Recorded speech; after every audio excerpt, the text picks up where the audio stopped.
Hello, everyone. Welcome to the Zohar reading for world peace. My name's Albert, and I will be leading today's reading. Before we begin, we want to say hi to everyone who is joining us on Facebook and on YouTube. Let's see, who do we have with us? Um, Mary's writing shalom from Boynton Beach, Florida. Carl's writing greetings from Pittsburgh. Sean is writing um, Love and peace from Melbourne, Australia. Sila's writing shalom from the Netherlands. Frederick's writing hi from Kenya. Mabel Her is writing greetings from Mexico. Julie's writing shalom from greetings from Utah.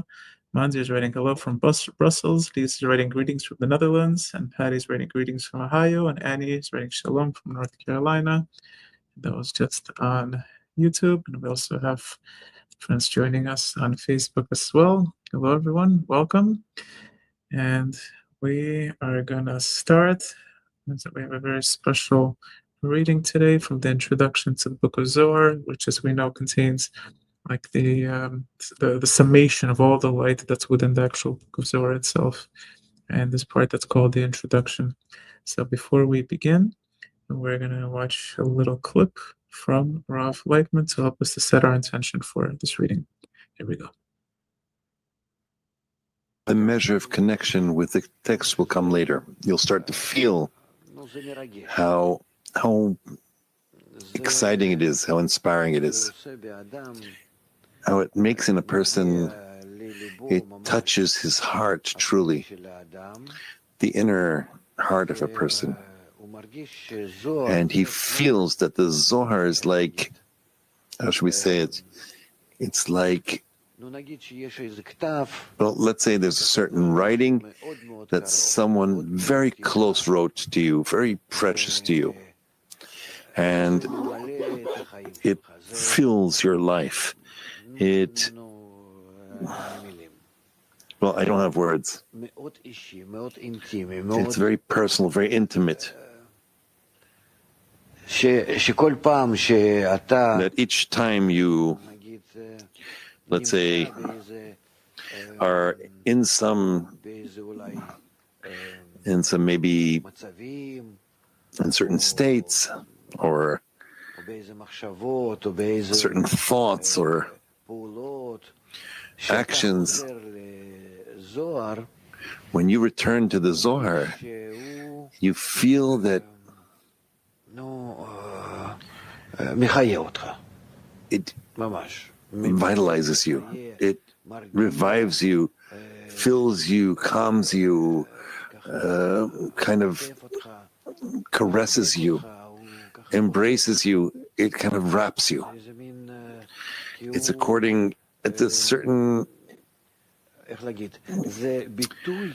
it's an expression of the soul that's in adhesion with the Creator. Do you understand? Meaning its words, its text, it expresses such a state. And it's a state of the final adhesion. That's why when a person receives some small feeling for spirituality, he feels what it is. He can't without it. It's for him some personal, internal message.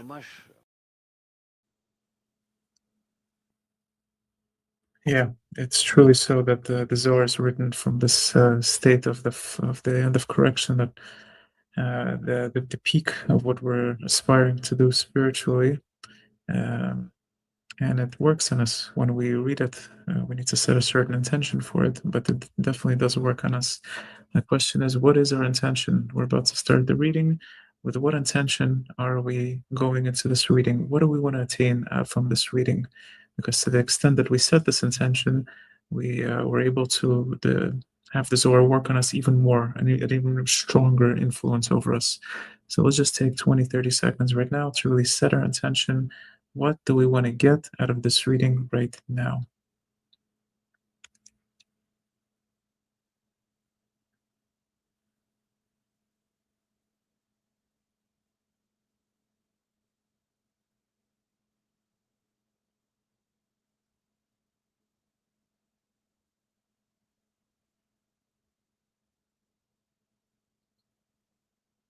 And we're gonna start.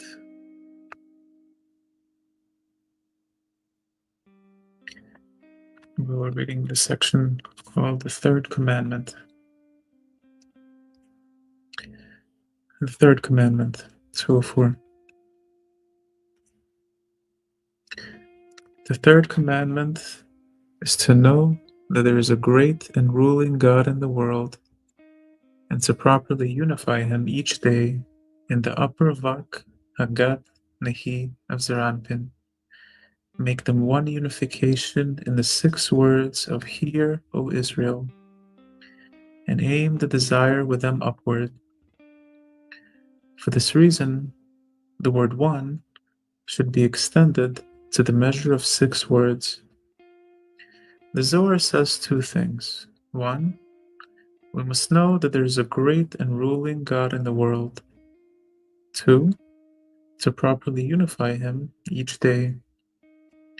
This is so because first, we must know those 2 sides in love, upper Abba Ve'ima and Yesud, that there is a great God, upper Abba Ve'ima, who is great in Chassidim, and that He is ruling in the world, Yesud, who is called ruler, which implies to the judgments that come out of them, that the light was concealed from them, and the harsh judgment comes out, since the name ruling and governing indicates judgments. The meaning is that we should know those 2 sides of love and include fear in each of them, and he will receive the love of the Creator, both in mercy and success of his ways, and in judgment, since then it is regarded as complete love. Afterwards, each day, a proper unification must be made in the upper Vak to raise Man to Zon, and Zon to Yesud. At that time, Yesud and Zon rise and unite as one with Abba Ve'ima, who are called upper Vak, as they clothe Vak of Arichanpin, where by this unification, Yesud rise in the place of Abba Ve'ima, above the Parsa of Arichanpin, where there is upper water, and the light is not hidden from them. And when Yesud are filled with light, they give to Zon to all the worlds, and the Chassidim appear in the worlds. This is the meaning of the reading of Shema. The 6 words of Hear, O Israel, are 6 sides of Zon, and the 6 sides of Zon must be unified, so they unite as one with the 6 upper sides, which are Abba Ve'ima and Yesud, and with them the desire should be aimed upward, meaning aim the desire and the nefesh, ruach, neshama, naran, to be included in them in man. To make them one unification in Vak of Zeranpin, which are 6 words of Hear, O Israel, the word one should be extended, meaning that Chokhmah should be drawn in the word one. It is because the light of Chokhmah, which extends from Ein Sof to upper Vak, which are Abba Ve'ima and Yesud, unites the Vak of Zeranpin in light of Ein Sof, since Echad, 1, is 13 in Gematria, indicating to the drawing of light of Chokhmah. Hence, in the 1, there should be the intention to draw the Chokhmah to Vak of Zeranpin. However, in this unification, there is no intention to extend Gar to Zeranpin, but only to increase the Vak of Zeranpin through their integration in the upper Vak. Hence, the word one should be extended to the measure of 6 words. To extend means to draw Chokhmah as the measure of 6 words into Vak of Zeranpin. By that, his Vak become Vak of Gadlut, because the 6 words of Hear, O Israel, correspond to Vak of Zeranpin. And through this unification, which increases him in Vak of Gadlut, It is then possible to extend Gar to Zeranpin to 205. It's written, "Let the waters under the heavens be gathered unto one place." It means that the degrees under the heaven will gather unto one place to be in completeness for 6 edges. And yet, in the unification of Hear, O Israel, one must tie the fear to it, meaning to extend the Dalet and the Echad, the one. This is why the Dalet and the Echad is big. And this is the meaning of what is written, "And let the dry land appear," meaning the Dalet, which is the dry land, appears and connects in that unification. The unification of Shema is to extend Vak of Gadlut. This is the meaning of the verse, "Let the waters under the heavens be gathered unto one place," meaning, let the degrees below the heaven gather unto one place to be in completeness for Vak, since one place is the upper Vak, where the light of Ein Sof shines in the light of Chokhmah. It was said that the degrees below the heaven, which are the 6 sides of Zeranpin under the Bina, which are called heaven in regard to Zeranpin, be gathered unto one place, the 6 upper sides, to be in completeness for Vak, as they should, so they will receive the light of Chokhmah too. Then Vak of Zeranpin will unite, although only in completeness for Vak, only for Gadlut of Vak. And yet, in the unification of Hear, O Israel, one must tie the fear to it, to extend the Dalit in the Echad, which is the bottom fear. This is so because complete love is love on both sides, in judgment and in mercy, in success of his ways. This is why the light of the act of creation first came out and then was concealed. When it was concealed, the harsh judgment came out, and the 2 sides were included in it, mercy and judgment together, so they would be whole. This is love as it should be, and this love, too, fear, should be awakened. It follows that there are 2 discernments of love and fear, upper love and fear, upper Abba V'Ima, and the lower love and fear, Yishsut. Wholeness is achieved only by both discernments together. Thus, the concealing of the light in your suit is done to disclose the lower love, even if he takes your soul. Even then, the fear must cling to the lower love, and one should fear one's master and not harden one's heart.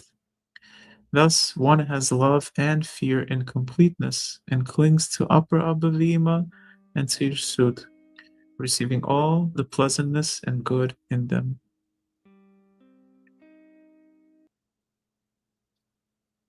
All right. That was, I believe, what, about 10 minutes or so of reading. Let's take a few minutes. We'll watch another clip from Rav Laitman that will help us to recalibrate our intention.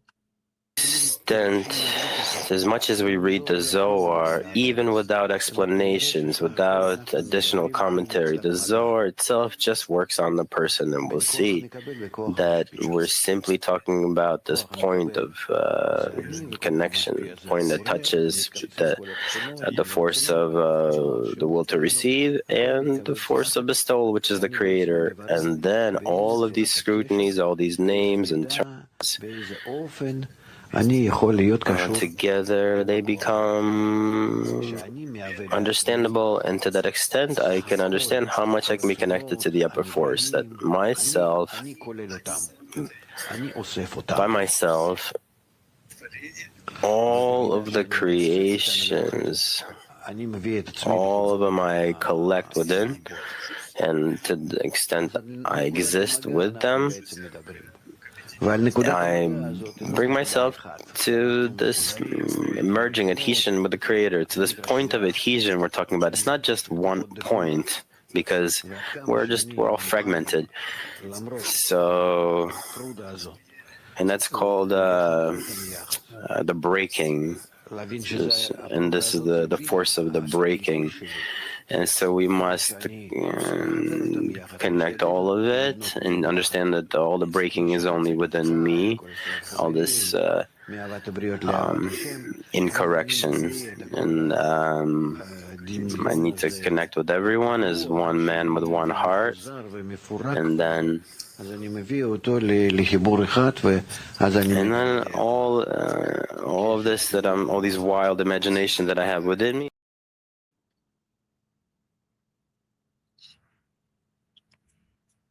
So we need to reconnect everything into one. And this is part of the correction that the Zohar aims to bring us to bring the whole world into this one connection, starting with ourselves, with our group, and extending outward. We want to expand this connection to include the whole world.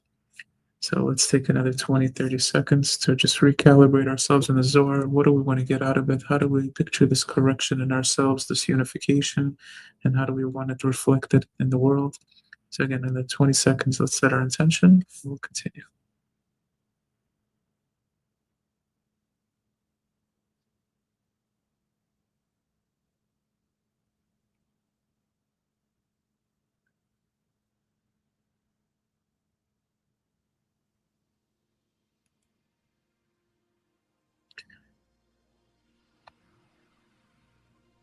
This refers to the unification of the Shema reading.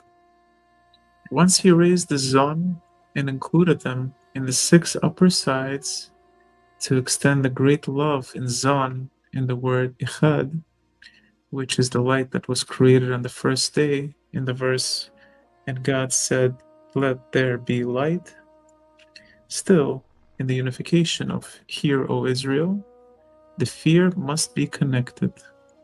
This is so because one should also disclose and extend the concealing of the light that was made in Yesud, to complement it with a lower love and fear too, as without it, it is considered incomplete. One should extend the Dalet in the big Echad, because big letters are in Tvuna. This is why the Dalet in Echad is big, implying to the place of concealing of the light that was done in the He of Tvuna. This is the reason why it should be extended, and to aim at the concealing of in her, to cling to the lower love and fear as well. It's written, "And let the dry land appear," meaning that the Dalet, dry land, will be seen and connect to that unification, because there is no wholeness in upper love and fear that were extended in the 6 words of the Shema reading through the word Echad, which is the meaning of "let there be light." Rather, it is through the lower love and fear, which appear through the concealing of the light and the He of Tvuna, which are called Dalet. This is why it is written, "Let the waters under the heavens be gathered unto one place," which is the extension of the light of Chochmah to the 6 degrees of Zeranpin, which are below the heaven. Afterwards it is written, "And let the dry land appear." This relates to the Dalet in the Echad, that it should be extended, and to aim that it becomes dry by concealing the light. So the Dalet, the dry land, Tvuna, will be seen and tied to that unification of light in upper Abba Ve'ima that were extended in Vak of Zon to complete the love in 2 sides. 206. Once Malchut connected above in Vak of Zeranpin, she must be tied below as well, in her masses, in the 6 other edges that are below in Malchut. These are, "Blessed be the name of the glory of his kingdom forever and ever," in which there are 6 other words of unification in Hebrew. Then the land that was dry becomes a land for bearing fruits and offspring and for planting trees. Explanation. In the Shema reading, the upper unification, the Dalet in Echad, was tied above an Abba V'Ima. Afterwards, the Dalet in Echad must be tied to the other Vak below, on the 6 sides of Nukva of Zeranpin. Rachel, who stands from the Chazeh of Zeranpin and below, in which all 600,000 souls of Israel, called the masses of the Nukva, her masses, are included. And after Zeranpin was included in the light of Upper Ve'ima, and the concealing of Tvuna appeared in him, which is as it is written, let the dry land appear. Of the Dalet, those 2 discernments must be extended to Nukva of Zeranpin from his Hazeh and below. These are the 6 words Baruch Shem Kavod Malchuto L'Olam Va'ed. Blessed be the name of the glory of his kingdom forever and ever. These 6 words correspond to the 6 sides Hagat Nihil of Nukva of Zeranpin. For in blessed be the name of the glory of his kingdom forever and ever, there are 6 other words of the unification. Then, what was dry became a land to bear fruit and offspring. This is so because to disclose complete love, which is on both sides, mercy and judgment, the light of the act of creation came out and was then concealed. And when it was concealed, the harsh judgment came out, and the 2 sides, mercy and judgment, were included, became whole. Thus, the love was not completed on both sides by concealing alone, but only through the harsh judgment that came out after the concealing. Hence, before the harsh judgment came out, the Dalet in Echad was dry land, useless.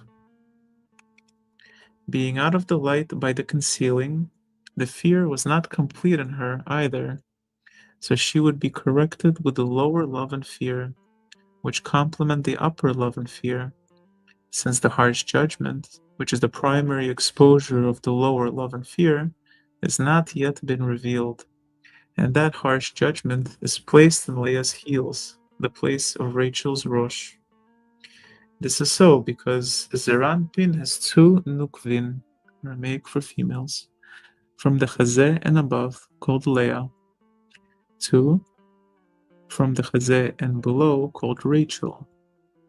Leah's heels end at the Chazeh of Zeranpin, touching Rachel's Rosh, who is standing from the Chazeh of Zeranpin and below.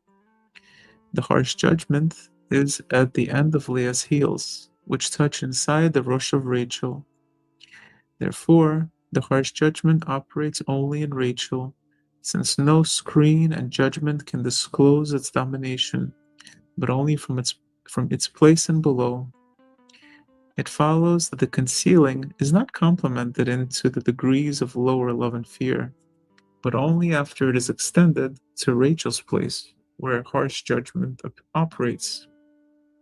Then, what was dry becomes a land for bearing fruits, offspring, and for planting trees, since that Dalet in Echad, who was dry in a place of dissolution, before the harsh judgment appeared, unfit for settling, has become a fruit-bearing land, fitting for planting trees, a place for settling now that she extended to the Vak of Rachel from the Chazeh of Zeranpin and below. It is so because the lower love and fear appeared in her in whole, complementing the upper love and fear, so love will be on both sides. Only in this way do all the pleasantness and goodness in upper Abba Ve'ima appear. It's written, and God called the dry land earth. This is in the same unification as below. In blessed be the name of the glory of his kingdom forever and ever, which becomes earth, a complete desire as it should be. Eretz, earth or land, comes from the word ratzon, will or desire. This is the meaning of, and God called the dry land earth, meaning that he extended the Dalet in Echad to the Nukva of Zeranpin, to her 6 sides, where the act of the harsh judgment is already revealed. Then the Dalet, which was dry and desolate, became a fruit-bearing land and a place for settling in Nukva of Zeranpin through her coupling with him. Thus, God called the dry land earth, which is a complete desire, as it should be, since the complete, proper desire, complete love, appeared in her. 207. And God called the dry land earth, in that unification below, in blessed be the name of the glory of his kingdom forever and ever, she became earth, a complete desire as it should be. For eretz, earth, or land, comes from the word ratzon, will or desire. This is why it is written, it was good, twice, once for the upper unification, and once for the lower unification, since Malchut united on both sides in the Vak of Zeranpin, and in her Vak henceforth, let the earth put forth grass, for she was established to bear fruits and offspring properly. Commentary. The upper unification of 6 words of the Shema reading, which is in the 6 big upper sides of Abba Ve'ima, is explained in the verse, "Let the waters under the heavens be gathered unto one place." This unification extends to Vak of Zeranpin, the light that was created on the first day from the 6 sides of the upper Abba Ve'ima. This is the first. It is good, said on the 3rd day of the act of creation. The lower unification, the unification of the 6 words, blessed be the name of the glory of his kingdom forever and ever, is the completion of the Dalet in Echad. It has no completion except in the 6 sides of Nukva of Zeranpin, and it is explained in the verse, and God called the dry land earth, and in the verse, let the earth put forth grass. This is so because in Vak of Nukva, the dry land became a fruit-bearing land, and it is on this unification of Vak of Nukva that the second, it is good, was said. All right, we're gonna stop there and maybe take a few seconds just to reflect. Were we able to hold on to our intentions, or did we get drawn into this beauty of the Zohar and those interesting stories that are there, or were we nonetheless persistent? We need to reach a state where those stories don't. Let me put it, where those stories won't blur out our intention.